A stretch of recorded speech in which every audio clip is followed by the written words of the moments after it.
Have you heard of the 5 Whys approach to problem solving? It's a fundamental tool for determining the root cause of problems. The 5 Whys approach is like peeling an onion. You start with the outer layer, the apparent problem, and ask why repeatedly until you get to the root cause. Let's take an example from healthcare quality. In a hospital room, there was a problem with a medication cart that wouldn't work. Let's follow the 5 Whys. Why is the medication cart not functioning? Because the batteries powering it are dead. Why are the batteries dead?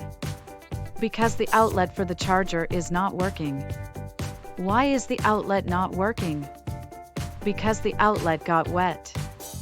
Why did the outlet get wet? Because water sprays on it from the sink nearby. Why did water spray on the outlet? Because the water pressure is too high.